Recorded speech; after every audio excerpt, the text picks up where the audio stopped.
बाद हम किरण पुंज बता दिए थे, किरण पुंज भी बता दिए थे। इसका प्रकार उसके बाद हम लोग पढ़े थे प्रतिबिंब। क्या पढ़े थे? प्रतिबिंब। क्या पढ़े थे? प्रतिबिंब का भी प्रकार बताए दो, एक वास्तविक प्रतिबिंब और एक काल्पनिक प्रतिबिंब। काल्पनिक प्रतिबिंब को क्या बोलते हैं? आभासी प्रतिबिंब। बता दिए थे। यहाँ पर हम लोगों को वास्तविक में प्रतिबिंब ही पढ़ना है। प्रतिबिंब स्ट्रक्चर आज बनाने सीखना है कि कैसे बनेगा, किसी भी दर्पण में प्रतिबिंब कैसा बनता है, ये सब सीखना है।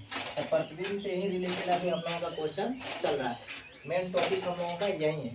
इससे पहले भी बताए थे हम गोलीय दर्पण। क्या बताए थे? गोलीय दर्पण। ये सब पढ़ा चुके हैं।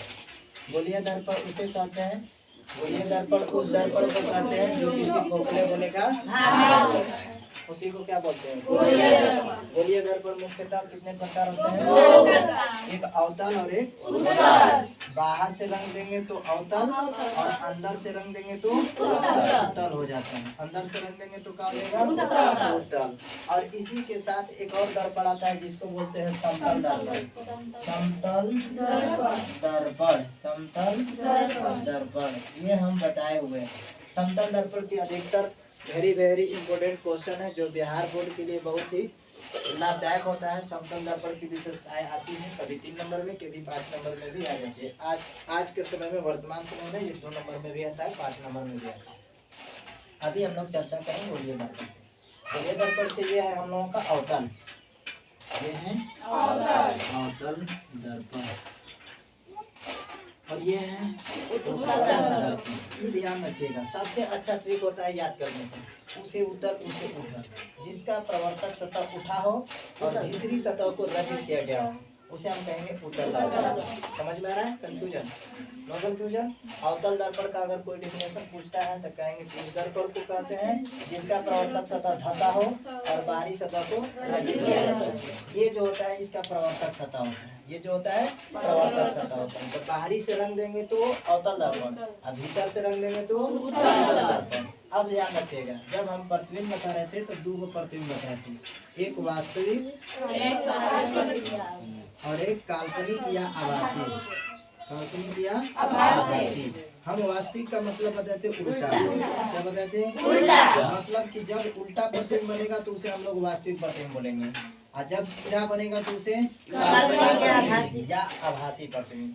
तो सबसे पहले समझेंगे कि उत्तल दर्पण और अवतल दर्पण का डेफिनेशन बता दिए। इसमें समझेंगे कि कैसा बनता है प्रतिबिंब।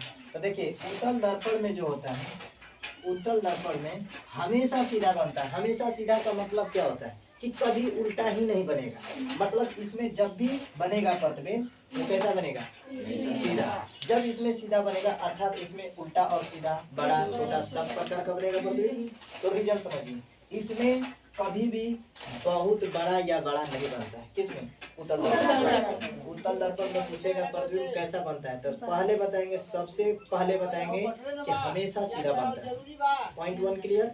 दूसरा बताएंगे कि उत्तल दर्पण जो प्रतिबिंब बनाता है सीधा बनाता भी है और वस्तु के बराबर और छोटा, कभी भी बड़ा नहीं बनाता है। कभी भी बड़ा नहीं बनाता है, यानी वस्तु के आकार से कभी भी बहुत बड़ा नहीं बनाता है। न बड़ा बनाता है न बहुत बड़ा बनाता है, छोटा और बराबर बनाता है। नहीं समझ में? छोटा और बराबर बनाता है। कौन? छोटा और बराबर बनाता है। लेकिन अवतल दर्पण कुल प्रकार का प्रतिबिंब बनाता है। कुल प्रकार का मतलब सीधा, उल्टा, छोटा, बहुत बड़ा, बहुत बराबर, ऐसे पूरा बनता है। छोटा, बड़ा, सीधा, बराबर, बहुत बड़ा, बहुत छोटा, ये सब बनता है। किसमें? क्लियर हुआ? कंफ्यूजन? तो तुम लोगों से क्वेश्चन पूछेगा कि उत्तल दर्पण और अवतल दर्पण में अंतर बताइए। उत्तल दर्पण और अवतल दर्पण में अंतर। तो पहले सबसे पहले लिखने की विधि होती है कि लिखेंगे कि उत्तल दर्पण और अवतल दर्पण में निम्न अंतर है या प्रमुख अंतर है। क्या बोलेंगे? निम्न या प्रमुख अंतर है। इसके बाद हम लोग लिखेंगे, कहेंगे कि उत्तल दर्पण का प्रवर्तक सतह उठा होता है और भीतरी सतह को रचित करता है। हम विभेद या अंतर में ये बताए थे कि सबसे पहले आपको उसका डेफिनेशन देना है। डेफिनेशन इसका यही बताए थे। इसको लिखेंगे कि उत्तल दर्पण का प्रवर्तक सतह उठा होता है और भीतरी सतह को रचित कर देते हैं।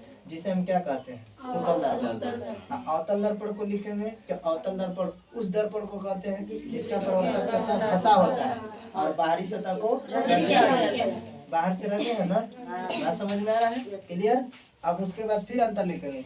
उत्तल दर्पण में बना प्रतिबिंब हमेशा सीधा होता है, जबकि अवतल दर्पण में बना प्रतिबिंब सीधा और उल्टा दोनों प्रकार का बनता है। बात समझ में आया? उत्तल दर्पण में बना प्रतिबिंब काल्पनिक होता है, जिसे पर्दे पर कभी प्राप्त नहीं किया जा सकता है, जबकि अवतल दर्पण में बना प्रतिबिंब काल्पनिक और वास्तविक दोनों होता है, जिसे हम पर्दे पर प्राप्त कर सकते हैं। क्लियर? कंफ्यूजन? आगे बढ़े, इसी में और आगे बढ़े।